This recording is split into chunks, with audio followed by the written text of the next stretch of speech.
Di tengah pandemi COVID-19, pasca panen padi pertama di Kelurahan Liabuku hanya merekrut buruh tani dari lokal dan hasilnya tetap optimal bisa memanen padi sesuai waktu normal, yaitu 2 sampai 3 hari. Meski begitu, para petani masih tetap mengeluhkan saluran irigasi yang tersedia untuk mengairi sawah masih belum optimal. Karena itu, mereka berharap pemerintah Kota Bau-Bau dapat segera menyambung saluran irigasi yang sudah dibuat agar bisa sampai di Kelurahan Waliabuku. Karena sektor pertanian berupa padi masih tetap menjadi pilihan utama petani sawah padi di Kelurahan Waliabuku untuk mengais rejeki dan menghidupi keluarganya. Berikut liputan Nevilda Bau-Bau Pos TV Channel di Kelurahan Liabuku. Namanya Om. Ya, nama saya Nurdan. Ya, kita kelompok tani Tengko Siduru. Karena kami juga di samping sebagai ketua kelompok, kami juga dipercayakan oleh masyarakat di sini sebagai ketua RW. Jadi kami berperan ganda. Baik, bagaimana mekanisme panen pertama di awal tahun 2020 ini mekanismenya? Ya, pasca panen pertama. Ya, pasca panen. Mekanismenya kan kalau panen itu kita paling butuh tenaga kerja itu untuk satu ros ini biasa mereka menggunakan tenaga kerja 12 orang dengan tata cara pembagian hasil 8 keluar 1. Jadi yang punya ros itu 1, kami yang punya sawah 8. Terus untuk waktu masa panennya itu kira-kira berapa hari? Maksudnya dengan 12 orang tenaga itu kalau 12 orang itu paling 2 hari, paling lama 2 hari. Kalau per hektar dia. Per hektar. Ya, kalau artinya cuaca juga kurang bagus itu biasa makan sampai 3 hari.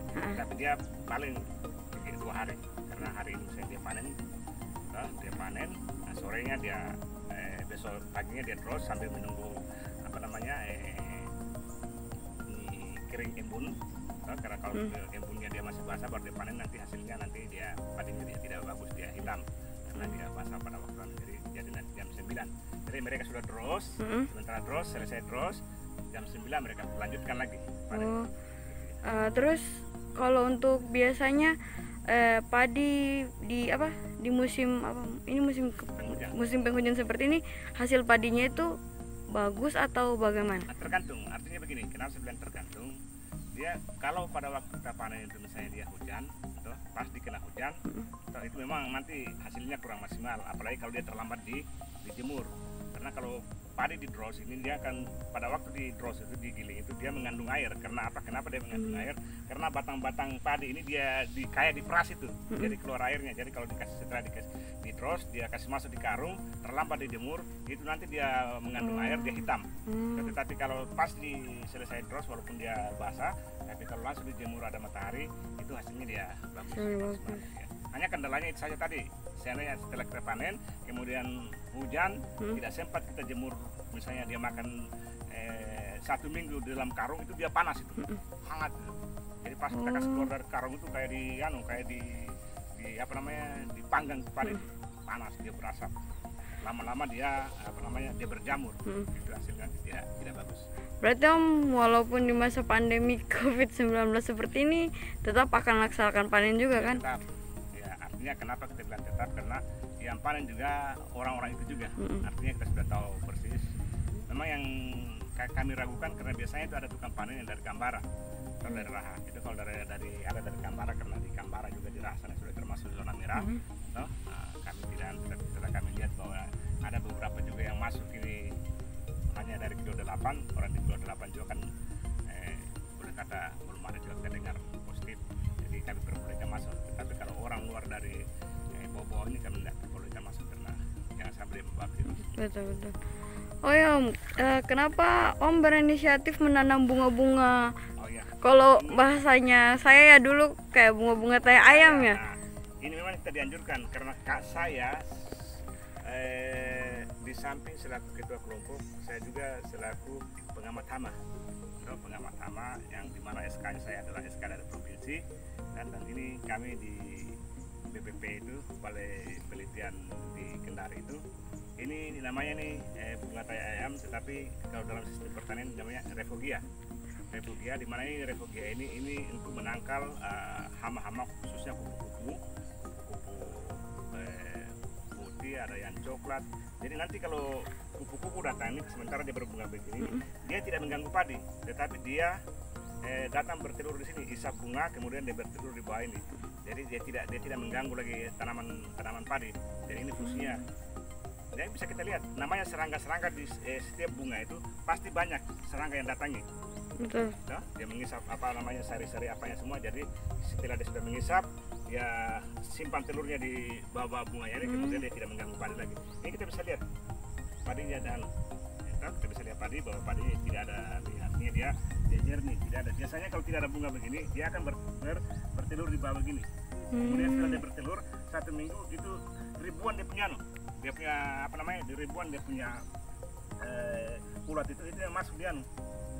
Jadi itu ada istilahnya itu, namanya seperti ini. Contohnya yang supaya lebih jelas, ini namanya ini sudah dimakan penggerek batang nih. Ini namanya digerek ini. Ini jadi ulat ini yang nih, sehingga dia naik putih. Nah kalau tidak tanam begini, nah itu paling banyak sekali ya. Ini sekarang yang punya sporo bahwa ini tidak ini. Itu tinggal ditarik saja tuh, karena ini sudah putus itu. Ya itu sudah putus itu. Ini ulat ini yang makan ini. Inilah fungsinya nih, bunga-bunga begini ditanam, supaya hama-hama itu lari sini semua, khususnya seperti walang sangit. Walang sangit juga suka ini ke sini. Kalau di walang sangit dia datang di padi ini dia isap ini. Dia isap. Jadi di padi ini kita nih, walaupun dia begini dia sudah tidak ada isi. Kalau walang sangit itu, kerjanya walang sangit. Jadi inilah fungsinya bunga-bunga yang namanya dalam sistem pertanian refugia. Refugia. Ya. Jadi memang kita dianjurkan nih. Berarti berapa? Maksudnya di sini sudah direalisasikan begitu Om? Sudah sosialisasikan ke kita sudah sosialisasikan karena 2 bulan lalu itu juga ada dari balai BPP di balai pertanian di Kendari itu turun langsung ke sini. Kami adakan pelatihan 3 hari khususnya untuk ini, untuk hama ini. Jadi untuk hama, karena di dalam hama ini kan banyak sekali jenis hamanya. Iya betul. Berarti Om sudah banyak, maksudnya sudah banyak yang menurut pantauannya Om, apakah sudah banyak petani yang coba mengikuti saran? Baru saya. Baru Om. Iya, jadi saya kasih contoh ini. Jadi ada beberapa teman yang datang itu, yang khususnya dari Jawa itu udah lewat. Apakah fungsinya? Fungsinya banyak sekali nih, karena mereka kan tanam sayur juga. Terus saya tanya kemarin, bagaimana dengan walang sangit? Oh, walang sangit dia suka juga nih. Artinya dia akan ke bunga ini juga, walang sangit dia isap, dia punya sari-sari madunya ini. Ya. Oke, baik. Terima kasih Om. Ya. Itu kan kalau setelah selesai panen, terus kan kita langsung ke penggilingan. Dijemur di penggilingan, sudah setelah 2-3 hari dijemur, dia paling lama lah 2 hari. Kalau memang cuaca bagus itu 2 hari sudah kering nih. Kalau cuaca bagus, dia mulai dari pagi sampai sore itu 2 hari, paling tidak sampai 2 hari, 2 hari setengah kalau rajin dibalik-balik. Kemudian masuk penggilingan, kami giling. Nah, sebelum kami giling memang sudah banyak datang artinya istilahnya bahasa artinya tengkulak, artinya pedagang-pedagang itu. Kalau bahasanya kan pedagang ya kapal lele, kalau bahasanya mungkin sih kapal lele. Nah, mereka menawarkan, biasa kami jualkan per kilo ini dia ini 10.000. 10.000 per 1 kilo. Jadi dalam satu karung itu, satu karung yang 50 kilo itu yang seperti kita lihat yang putih itu dia aslinya itu dalam satu karung itu paling 27-28 kilo. Jadi satu karung itu kalau dijual 28-20 itu sudah bersih, sudah dipotong dengan penggilingan. Karena di penggilingan dia 10%. Jadi 10 kilo satu. Jadi kalau kita menggiling 1 ton, jasanya penggilingan itu sudah 100 kilo. Jadi itu nih 1 ton berarti kita jual berarti dia sudah 10 juta. Itu langsung dibawa itu. Langsung dibawa. Jadi, pas kami giling selesai giling langsung selesai dijahit langsung mereka ambil. Biasanya Om, bagaimana biasanya kan pasti ada testimoni lah, kayak bagaimana pendapat Om terkait rasa beras yang ada di Iya. Kalau beras yang masih untuk Kecamatan Bungi yang masih favoritnya kami ini Santana. Jadi Santana itu masih belum ada yang gantikan untuk kita rasakan. Karena dia itu bagus, dia tidak cepat basi. tidak cepat basi. Tidak cepat basi dia. Yang ini Om, yang sekarang ini ditanam. Santana ini. Karena kan ada beberapa jenis ini, ada namanya Ciherang, pembagian baru juga Ciherang. Ada beberapa jenis itu. Tapi yang paling unggul itu Pokoknya untuk Kecamatan Bungi ini yang unggul itu adalah Santana. Oh ya. Rasanya enak. Tapi Om, itu Papa Lele tetap akan datang walaupun kan sekarang sedang pandemik begitu. Mereka tinggal menelpon mobil yang antar. Mobil yang antar. Kita kan sudah baku tahu. Artinya sekarang kita biasa juga mereka tidak bayar cash. Misalnya tunggu 2-3 hari, paling lama 1 minggu. Kita antar aja. Terus saya mobil antar ke tempat ini. Mereka kan sudah tahu semua kita. Artinya kita sudah saling mempercayai mereka juga karena kan kita ada hubungan istilahnya mitra kerja istilahnya. Berarti kemudian nanti akan kembali lagi musim tanam lagi. Musim tanam MT. Kira-kira itu bulan berapa itu musim tanam? Rencana ini mau MT kedua ini, karena ini MT pertama. Itu kita perkirakan itu dia bulan 7 bulan 12. Bulan 7 sampai bulan 8. Lama ya? Bulan 8 Agustus ini. Nah, itu nanti diperkirakan dia panen itu bulan 11 sudah mulai panen. Karena dia umurnya panen ini 110 hari. 110 hari sejak ditanam. Sejak ditanam. Jadi pas kita tanam hari ini kita beri itu 110. Bahkan tidak sampai 110 kalau cuaca bagus, bahkan 100 hari sudah bisa, kalau panas matahari 100 hari sudah panen. Tapi paling aneh dia 110 hari. Bagaimana harapan Om untuk pertanian di Kelurahan Liabuku? Sebenarnya kalau harapan kami ini ya, karena sekarang kan yang kendala hanya cuma tikus. Itu saya di mana-mana cuma tikus kendalanya. Iya, betul. Tetapi kalau pengairannya juga bagus, pengairan bagus seperti yang saya katakan ini kan pengairan yang saya ini.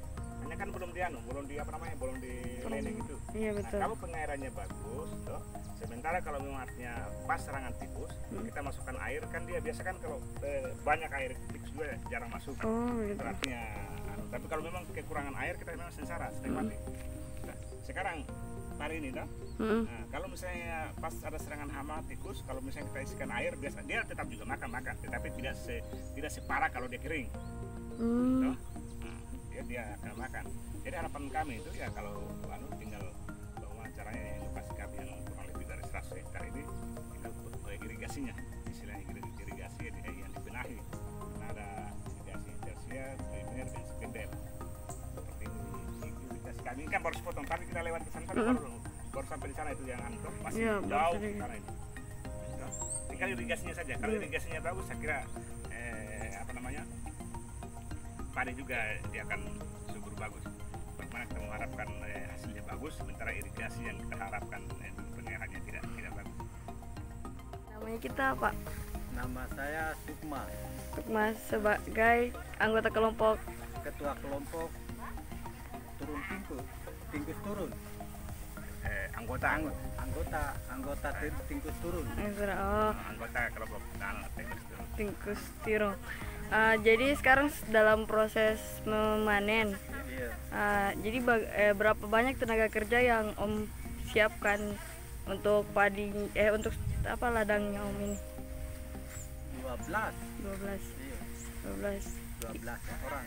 Itu tenaga pemanennya itu dari mana saja Tom, kalau boleh tahu? Dari Lolo, dari kampung dari Lolo semua. Jadi tidak ada yang dari luar sama sekali. Tidak ada. Berarti kira-kira ini dalam jangka waktu berapa hari nih proses panennya ini? Ya, dalam jangka paling cepat 1 hari, paling lambat 2 hari lah. Paling cepat 1 hari. Jadi cuaca, tergantung cuaca lah. Tergantung cuaca. Oh, baik.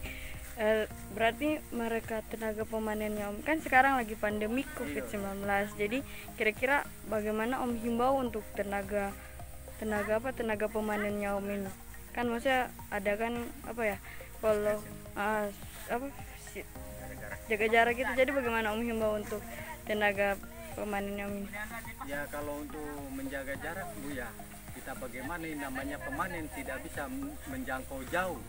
Karena namanya ini memanen ini seharusnya kita berkumpul. Begitu, tidak bisa untuk menjarakkan jangkauan jauh atau bagaimana. Otomatis kalau namanya kita memanen ini harus kumpul lah, harus baku dekat lah. Harus baku dekat. Iya. Tapi mungkin sudah ada maksudnya sudah saling tahu begitu, Iya, bukan? sudah. Bukan orang dari, maksudnya bukan orang dari luar. Iya. Oh. Terus setelah dilakukan apa kayak sabit-sabit begini, terus habis itu apa lagi hal yang dilakukan? Terus dijadikan gabah. Dijadikan gabah. Iya. Oh. Jadi kalau untuk masa kan ini tenaga pekerjanya sebanyak 12 orang. Jadi bagaimana, apakah Om gaji dia atau bagaimana? Ya sebenarnya boleh dikata gaji dia lah. Gaji dia. Iya. Maksudnya bagaimana Maksudnya pembagiannya ya pembagiannya sama saja istilahnya gaji lah. Oh, pembagian gaji. Berarti mereka ini dapat upah uang atau upah gabah begitu? Beras. Dapat beras langsung. Oh. Per masing-masing, maksudnya per masing-masing kepala mereka dapat. Gitu. Maksudnya begini, mereka kan panen ini kan berkelompok. Iya. Nah setelah panen mereka terus kumpul, misalnya di Bapak Pasukmaya dia dapat misalnya hasil pembagian misalnya dapat 10 atau bagi rata. Nanti di panen lagi berikutnya dapat misalnya di orang B lagi dapat lagi misalnya 10. Itu nanti sudah terakhir panen nanti mereka kumpul sekali giling atau sekali giling. Kemudian giling itu dibagi misalnya 12 orang, berarti nanti dibagi 13 karena draw satu bagian. Berarti satu draws untuk per Kemudian saya menyambung pertanyaan itu tadi bahwa bagaimana dengan tenaga kerja ini, kenapa dia apa namanya? Memang ini tidak bisa kita, tapi kalau saya lihat juga jaraknya sudah maksimal juga ini. Artinya sudah tidak berdekatan karena mengapa? Ini satu keranjang nih, mereka 2 orang. Satu keranjang 2 orang. Satu keranjang 2 orang. Jadi lebih dari 1 meter lah. Lebih dari 1 meter. Ya. Kemudian mereka kan sudah baku tahu semua orang satu kampung semua ini, bukan kita ambil dari luar karena kalau dari luar itu kita lakukan kita tidak tahu situasi di sana. Seperti misalnya sekarang yang pandemi zona merah itu kan di Raha. Nah kalau ada seperti kemarin kan ada yang panen dari Kilo 8 kan biasanya itu anggotanya kan dari Kambara, kita bisa tanya bukan. Karena kalau dari Kambara itu kita ragu jangan sampai ada virus yang bawah. Tapi kalau seperti kita di Lolo Kalele ini sampai hari ini kita belum dengar bahwa ada di Kalele atau di Lolo atau di Liabuku ini yang tertular. Jadi kita masih termasuk aman. Jadi untuk tenaga kerja kami masih merasa aman. Ya. Terus terakhir Om, bagaimana harapan Om untuk wilayah pertanian Liabuku? Bagaimana? Harapannya Ya, bagaimana kalau bisa itu istilahnya seperti kayak begini musim-musim begini tuh. Nah kalau bisa bagaimana untuk minta kebijakannya istilahnya dari pemerintah lah, supaya kita aja yang sebagai petani supaya bisalah memajukan sedikit atau bagaimana begitu. seperti contohnya bahwa irigasinya harus diperbaiki. Irigasi harus istilahnya bagaimana maksimal mungkin lah supaya bisa petani ini bisa meningkat lah. Begitu. Masalahnya kita bisa meningkat kalau irigasinya kita tidak bagus. Pas kita butuh air tidak ada. Terus kena kendala salurannya kurang bagus. Jadi kita mau tingkatkan hasil produksi padi, tetapi seperti pupuk juga harus dia lancar karena namanya pemupukannya itu dia harus tepat waktu. Nah kalau sudah lewat juga waktunya baru dipupuk, itu dia peranakannya dia sudah tidak terlalu maksimal. Jadi kalau pada saat waktunya dipupuk, dia dipupuk. Nah itu juga kendala artinya ketersediaan dari pupuk. Tapi untuk tahun ini saya rasa untuk pupuk ya Demikian Nevilda Arditoris Bobo Pos TV Channel melaporkan dari Kelurahan Liabuku, Kecamatan Bungi, Kota Bau-Bau, Provinsi Sulawesi Tenggara.